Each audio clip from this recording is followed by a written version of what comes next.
വയനാട് ഒരു നീറ്റിലായി തന്നെ തുടരുകയാണ്. നമുക്കറിയുന്ന പോലെ നാളെ പ്രധാനമന്ത്രി വയനാട് സന്ദർശിക്കുമെന്ന് അറിയുന്നു. അതുകൊണ്ട് തന്നെ ഇതൊരു ദേശീയ ദുരന്തമായി പ്രഖ്യാപിക്കാനുള്ള സാധ്യത കൂടുതൽ തെളിയുന്നു. അങ്ങനെയാണെങ്കിൽ കേന്ദ്ര സഹായം കാര്യമായി നമുക്ക് ലഭിക്കും. ആ ഒരു പ്രതീക്ഷയിലാണ് ഇപ്പോൾ വയനാട്ടിലെ ജനങ്ങളും സംസ്ഥാന സർക്കാരും. അപ്പോൾ നമുക്ക് വയനാടിനെ കുറിച്ച് കുറച്ചധികം വാർത്തകൾ ഇന്നുമുണ്ട്. ഇന്നും തെരച്ചിൽ തുടരുകയാണ്. മാത്രമല്ല ജനകീയമായ തെരച്ചിലാണ്. ഈ ദുരന്തം തകർത്ത വീടുകളിലെ ആളുകളുമൊക്കെ തന്നെ ഈ തെരച്ചിൽ ഇന്ന് പങ്കെടുക്കുമെന്നാണ് അറിയുന്നത്.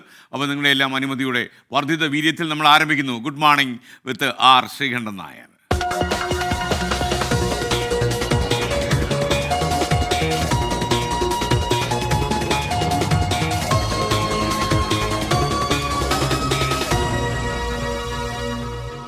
ഉരുൾപൊട്ടൽ നാശം വിതച്ച വയനാട് മുണ്ടക്കയിൽ നാട്ടുകാരെ ഉൾപ്പെടുത്തിയുള്ള ജനകീയ തെരച്ചിലായിരിക്കും ഇന്ന് നടക്കുക. ദുരന്തത്തെ അതിജീവിച്ചവരെ കൂടി ഉൾപ്പെടുത്തിയാണ് ഇന്നത്തെ തെരച്ചിൽ എന്നുള്ളത് ഏറ്റവും വലിയൊരു പ്രത്യേകതയായിട്ട് നമുക്ക് കാണാം. മുണ്ടക്കൈ, പുഞ്ചിരിമട്ടം പ്രദേശങ്ങളിലാണ് ഇന്നത്തെ തെരച്ചിൽ. നമുക്കൊപ്പം ചൂരൽമലയിൽ നിന്ന് ദീപക് തർമ്മണം, മേപ്പാടിയിൽ നിന്ന് KR ഗോപികൃഷ്ണൻ, അതുപോലെ ദുരിതാശ്വാസ ക്യാമ്പിൽ നിന്ന് ശ്രീജിത്ത് ശ്രീകുമാരൻ എന്നിവർ ചേരുകയാണ്. ആദ്യം KR ഗോപികൃഷ്ണനിലേക്ക്. മേപ്പാടിയിൽ നിന്നാണ് ഗോപികൃഷ്ണൻ ചേരുന്നത്. Good morning Gopikrishnan. എന്തൊക്കെയാണ് നമുക്ക് മേപ്പാടിയിൽ നിന്ന് ജനങ്ങളെ അറിയിക്കാനുള്ള ഏറ്റവും പ്രധാന വിവരങ്ങൾ ഈ പ്രഭാതത്തിൽ? Good morning SK. ഞാനിപ്പോഴുള്ളത് ദുരിതാശ്വാസ ക്യാമ്പായി പ്രവർത്തിക്കുന്ന മേപ്പാടിയിലെ ഗവൺമെന്റ് ഹയർ സെക്കൻഡറി സ്കൂളിന് മുന്നിലാണ്. നേരത്തെ SK സൂചിപ്പിച്ചതുപോലെ തന്നെ ഒരു ജനകീയ തിരച്ചിലിന് വേണ്ടിയുള്ള ഒരുക്കങ്ങളായി കഴിഞ്ഞിട്ടുണ്ട്. പക്ഷേ ഇതിനകത്ത് ഒരു പ്രശ്നം, ഇത് ഈ ഉരുൾപൊട്ടൽ ദുരന്തത്തിൽ കാണാതായവരെ കണ്ടെത്താൻ വേണ്ടിയുള്ള ഒരു അവസാനവട്ട തീവ്ര ശ്രമം എന്ന നിലയിലാണ് സർക്കാർ ഇങ്ങനെ ഒരു ജനകീയ തിരച്ചിലിന് വേണ്ടിയുള്ള ഒരു ആശയം മുന്നോട്ട് വെച്ചത്. ഇതിന്റെ ഭാഗമായി വളരെ വിപുലമായി ഈ കാണാതായവരുടെ ബന്ധുക്കളെയും അതുപോലെ തന്നെ അവരുടെ അടുത്ത വ്യക്തികളെയും ഒക്കെ ഉൾപ്പെടുത്തി കൊണ്ടുള്ള ഒരു തെരച്ചിലായിരുന്നു സർക്കാർ ആദ്യം കണക്ക് കൂട്ടിയിരുന്നത്. അങ്ങനെ അതിനുവേണ്ടിയുള്ള എല്ലാ ക്രമീകരണങ്ങളും ഒരുക്കിയതുമാണ്. അങ്ങനെ വിപുലമായ ഒരു തെരച്ചിൽ എല്ലാ മുക്കിലും മൂലയിലും അതാത് ആളുകൾക്ക് അവരുടെ വീടിരുന്ന സ്ഥലങ്ങളിൽ, അല്ലെങ്കിൽ ഉറ്റവരെ നഷ്ടപ്പെട്ടവർ അവരുടെ ബന്ധുക്കൾക്കൊക്കെ തന്നെ ഇപ്പോൾ ദുരിതാശ്വാസ ക്യാമ്പുകളിലും ബന്ധുവീടുകളിലും കഴിയുന്ന ആളുകളെ അവരുടെ വീടിരുന്ന സ്ഥലങ്ങളിൽ കൊണ്ടുപോയി അവർ പറയുന്ന സ്ഥലങ്ങളിൽ തിരയുക എന്നതായിരുന്നു ഉദ്ദേശിച്ചിരുന്നത്. അങ്ങനെ എല്ലാ ആളുകളെയും ദുരിതാശ്വാസ ക്യാമ്പുകളിൽ നിന്ന് തെരച്ചിലിൽ പങ്കെടുക്കാൻ എത്തുന്നവരെ സർക്കാർ വാഹനങ്ങളിൽ ചെന്നെത്തുകയും സുരക്ഷാ ഉദ്യോഗസ്ഥരുടെയും അതോടൊപ്പം തന്നെ ഈ ദൗത്യ സംഘത്തിനും ഒപ്പം നിർത്തിക്കൊണ്ട് തിരച്ചിൽ നടത്തുക, ഇതായിരുന്നു സർക്കാർ ഉദ്ദേശിച്ചിരുന്നത്. പക്ഷേ അത്ര വിപുലമായ രീതിയിലായിരിക്കില്ല ഇന്നത്തെ ജനകീയ തിരച്ചിൽ എന്നാണ് നമുക്ക് ഒടുവിൽ മനസ്സിലാക്കാൻ കഴിയുന്നത്.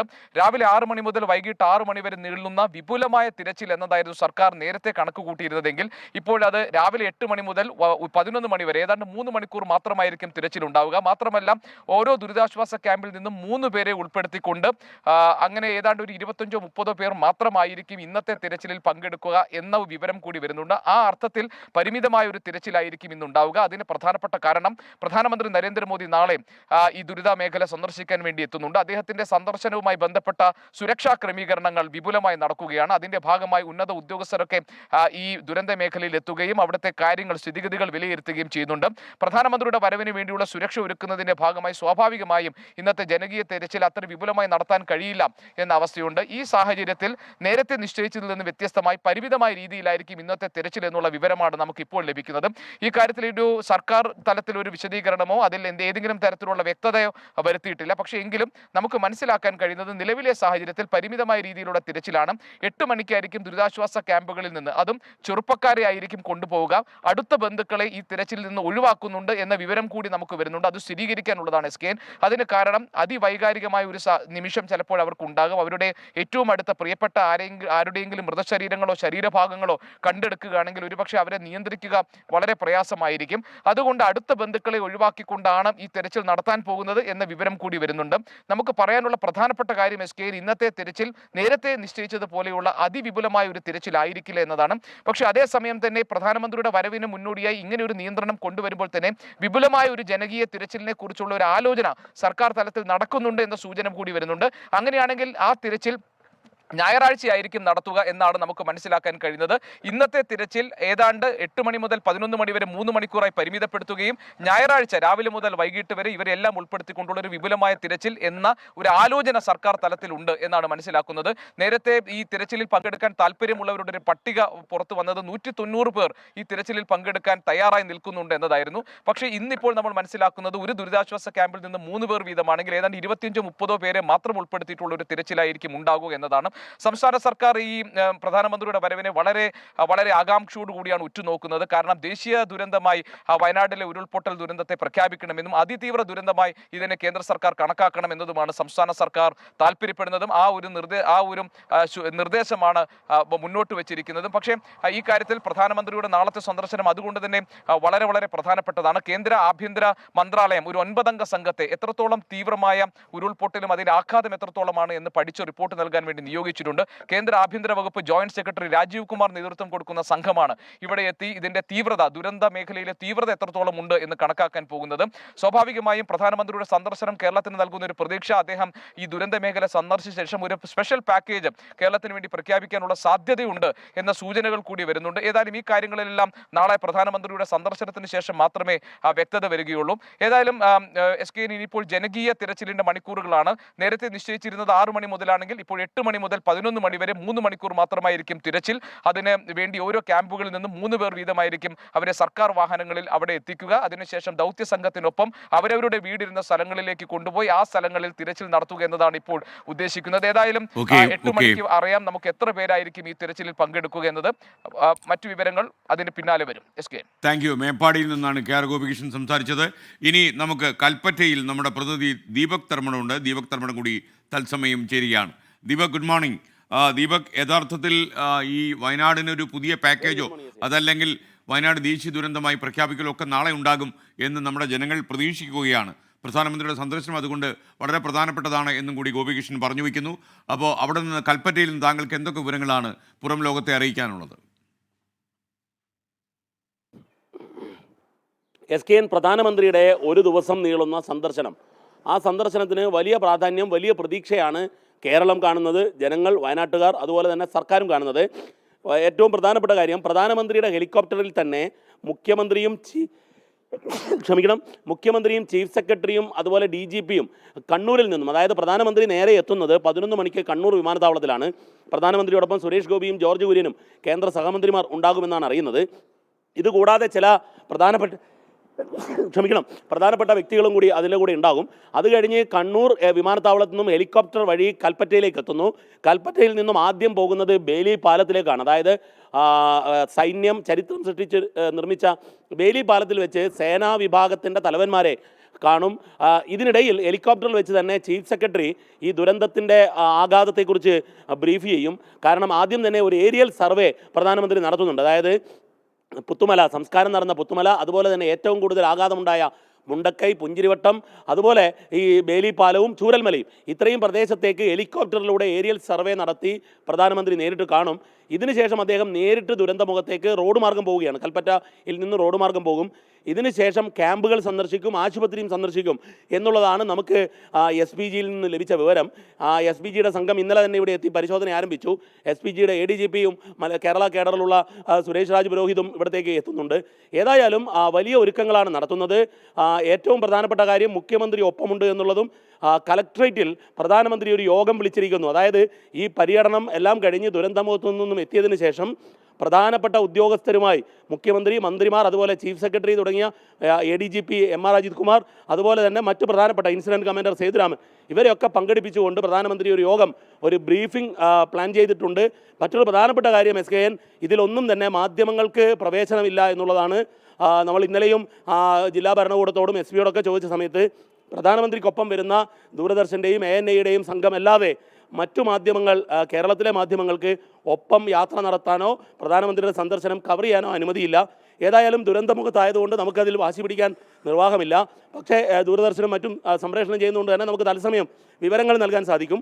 പ്രധാനമന്ത്രി ഒരു ദിവസത്തെ വിശദമായ പര്യടനം നടത്തുമ്പോൾ കേരളം വലിയ പ്രതീക്ഷയിലാണ്. കാരണം അതിതീവ്ര ദുരന്തമായി L3 വിഭാഗത്തിൽ പെടുത്തിക്കൊണ്ട് വലിയൊരു സഹായം കേരളത്തിന് കിട്ടുമെന്ന പ്രതീക്ഷയിൽ തന്നെയാണ് കേരള സർക്കാരും ജനങ്ങളും, പ്രത്യേകിച്ച് വയനാട്ടുകാരും. SKN.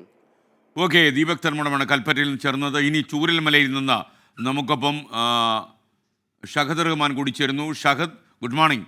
ഷഹദ്, യഥാർത്ഥത്തിൽ ഒരു ആശ്വാസകരമായ വാർത്ത വരും എന്ന് നമ്മൾ പ്രതീക്ഷിക്കുകയാണ്. കാരണം ഒരുപക്ഷെ വയനാടിനെ വീണ്ടെടുക്കണമെങ്കിൽ വലിയ സഹായം, സാമ്പത്തിക സഹായം കേന്ദ്ര സർക്കാരിൽ നിന്ന് ലഭിച്ചേ പറ്റൂ. അതിനെന്തെങ്കിലും ഒരു പ്രഖ്യാപനം നാളെ ഉണ്ടാകുമെന്ന് തന്നെ പ്രതീക്ഷിക്കുകയാണ്.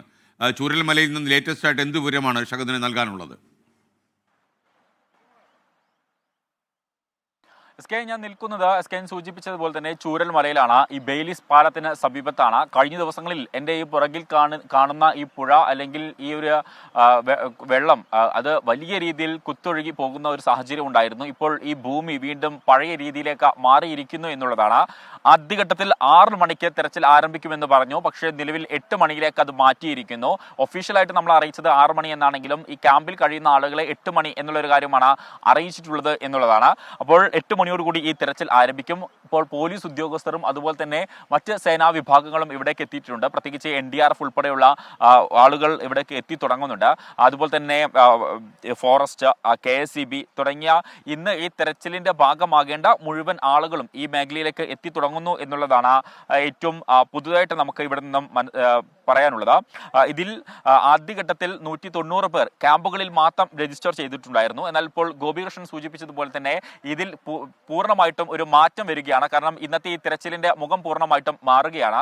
കാരണം നേരത്തെ നിശ്ചയിച്ച് തീരുമാനിച്ചത് പ്രകാരം നിലവിൽ ഇപ്പോൾ ഈ തെരച്ചിൽ നടത്താൻ സാധിക്കില്ല എന്നുള്ളതാണ് ഏറ്റവും പ്രധാനപ്പെട്ട കാര്യം. അതിന് പ്രധാനമായിട്ടും പറയുന്നത് പ്രധാനമന്ത്രി വരുന്നത് കൊണ്ട് തന്നെ അതിന്റെ സുരക്ഷ ഒരുക്കേണ്ടതിന്റെ ഭാഗമായിട്ട് കൂടുതൽ ആളുകളെ ഈ മേഖലകളിലേക്ക് കടത്തിവിടുന്നില്ല എന്നുള്ളതാണ്. അതുകൊണ്ട് ഒരു ക്യാമ്പിൽ നിന്ന് 3 പേരെ ആയിരിക്കും ഒരുപക്ഷെ ഇവിടേക്ക് കൊണ്ടുവരിക എന്നുള്ളതാണ് ലഭ്യമാകുന്ന വിവരം. അതോടൊപ്പം തന്നെ കഴിഞ്ഞ ദിവസങ്ങളിൽ ഇവിടെ ഈ തിരച്ചിലിനൊക്കെ നേതൃത്വം നൽകിയിട്ടുണ്ടായിരുന്ന DYFI, അതുപോലെ തന്നെ യൂത്ത് കോൺഗ്രസ്, അതുപോലെ തന്നെ വൈറ്റ് ഗാർഡ്, അതുപോലെ തന്നെ NDRF, ഫയർഫോഴ്സ്, പോലീസ് ഉൾപ്പെടെയുള്ള ആളുകളുടെ സേവനം ഇവിടെ അതുപോലെ തന്നെ ഉണ്ടാകും എന്നുള്ളത് ഉറപ്പുവരുത്തിയിട്ടുണ്ട്. അപ്പോൾ അത്തരത്തിലുള്ള സംഘങ്ങളൊക്കെ ഇവിടേക്ക് വന്ന് തുടങ്ങുന്നുമുണ്ട്. പക്ഷേ 8 മണി എന്നുള്ളൊരു സമയം ഇപ്പോൾ തീരുമാനിച്ചതുകൊണ്ട് 7:15 ആയിട്ടുള്ളൂ. പോലീസ് ഉദ്യോഗസ്ഥർ മാത്രമേ ഇപ്പോൾ ഈ പ്രദേശത്തുള്ളൂ. അതുപോലെ തന്നെ ഇവിടുത്തെ പഞ്ചായത്തിന്റെ അധികൃതരൊക്കെ വന്നു തുടങ്ങിയിട്ടുണ്ട്. അതിനപ്പുറത്ത് കാര്യമായിട്ടുള്ള ആളുകളൊന്നും തന്നെ ഇങ്ങോട്ടേക്ക് വന്നിട്ടില്ല. പ്രധാനമായിട്ടും 6 മേഖലകൾ കേന്ദ്രീകരിച്ചാണ് തിരച്ചിൽ നടത്തുന്നത്. നമുക്കറിയാം കഴിഞ്ഞ ദിവസങ്ങളിലൊക്കെ തന്നെ അങ്ങനെയായിരുന്നു തിരച്ചിൽ നടത്തിയിട്ടുണ്ടായിരുന്നത്. ഇന്നും സമാനമായ രീതിയിൽ 6 മേഖലകൾ കേന്ദ്രീകരിച്ചായിരിക്കും പ്രധാനമായിട്ടും ഈ തിരച്ചിൽ നടത്തുക. ഒന്ന് ചൂരൽമല, അതുപോലെ തന്നെ അട്ടമല, അതുപോലെ Mundakkai, Punchirimattom, Vellarmala village road, GVHSS Vellarmala എന്നീ മേഖലകൾ കേന്ദ്രീകരിച്ചാണ് പ്രധാനമായിട്ടും തെരച്ചിൽ നടത്തുക. ഇതിന്റെ ഒരു ഉദ്ദേശം, അതായത് ഈ തെരച്ചിലിന് പ്രധാനപ്പെട്ട ഒരു ഉദ്ദേശം ഈ ജനകീയ തെരച്ചിൽ നടത്തുന്നു എന്നതിനപ്പുറത്ത് മറ്റൊരു പ്രധാനപ്പെട്ട ഉദ്ദേശം എന്ന് പറയുന്നത് നമുക്കറിയാം കുറെ അധികം ബന്ധുക്കളെ നഷ്ടപ്പെട്ട, അതുപോലെ തന്നെ സുഹൃത്തുക്കളെ നഷ്ടപ്പെട്ട, നാട്ടുകാരെ നഷ്ടപ്പെട്ട കുറെ അധികം മനുഷ്യരാണ് ഇവിടുത്തെ വിവിധ ക്യാമ്പുകളിൽ കഴിയുന്നത്. അപ്പോൾ അവരെ ഈ കാര്യങ്ങൾ പറഞ്ഞു ബോധ്യപ്പെടുത്തുക എന്നൊരു ഉദ്ദേശം കൂടി ഈ ഒരു തെരച്ചിലിനുണ്ട്. കാരണം കഴിഞ്ഞ ദിവസങ്ങളിൽ നമ്മൾ സാങ്കേതിക വിദ്യയുടെ പരമാവധി സാധ്യതകൾ പ്രയോജനപ്പെടുത്തി ഈ മേഖലകളൊക്കെ തന്നെ പരിശോധന നടത്തിയിട്ടുണ്ടായിരുന്നു. ആ ഒരു ഘട്ടത്തിൽ ഇവിടെ മനുഷ്യ സാന്നിധ്യം ഇല്ല, ഈ ഭൂമിയിൽ ഇത്തരത്തിൽ മനുഷ്യ സാന്നിധ്യം ഇല്ല എന്നുള്ളത് നേരത്തെ തന്നെ പ്രഖ്യാപിക്കുകയും ചെയ്തിട്ടുണ്ട്. അല്ലെങ്കിൽ അത്തരത്തിലുള്ള വിവരം സർക്കാർ ഇതിനോടകം തന്നെ പറഞ്ഞിട്ടുള്ളതാണ്. അപ്പോൾ ഇനി ഈ ബന്ധുക്കളെ അല്ലെങ്കിൽ ഈ നാട്ടുകാരെ കൂടി ഉൾപ്പെടുത്തി ഈ ഒരു മാസ് തെരച്ചിലിംഗ് അല്ലെങ്കിൽ ജനകീയ തെരച്ചിൽ നടത്തുമ്പോൾ കാരണം അവരെ ബോധ്യപ്പെടുത്തുക കൂടി ചെയ്യുകയാണ്. കാരണം ഈ മേഖലകളിൽ അത്തരത്തിൽ ജീവന്റെ തുടിപ്പില്ല എന്നുള്ളൊരു കാര്യം കൂടി അവരെ ബോധ്യപ്പെടുത്തുകയാണ്. അത്തരമൊരു ഉദ്ദേശം കൂടി ഈ തെരച്ചിലിനുണ്ട് എന്നുള്ളതാണ് ഏറ്റവും പ്രധാനപ്പെട്ട കാര്യം. കാരണം ഏറ്റവും ഇപ്പോൾ ഇന്നലെയും ഇന്നുമൊക്കെ ആയിട്ട് കാര്യമായിട്ട് ഇവിടെ നിന്ന് ആരെയും കണ്ടെത്താൻ സാധിച്ചിട്ടില്ല, ശരീരഭാഗങ്ങളൊന്നും കിട്ടിയിട്ടില്ല. അപ്പോൾ അത്തരം ഉദ്ദേശം കൂടി സർക്കാരിനുണ്ട്. എന്തായാലും 8 മണിയോടുകൂടി തെരച്ചിൽ ആരംഭിക്കും. ഇപ്പോൾ ഉദ്യോഗസ്ഥരൊക്കെ ഇവിടേക്ക് വന്നു തുടങ്ങുന്നതേ ഉള്ളൂ. Okay, thank you. ഷഹദ് റഹ്മാനാണ് ചൂരൽമലയിൽ നിന്ന് നമുക്കൊപ്പം ചേർന്നത്.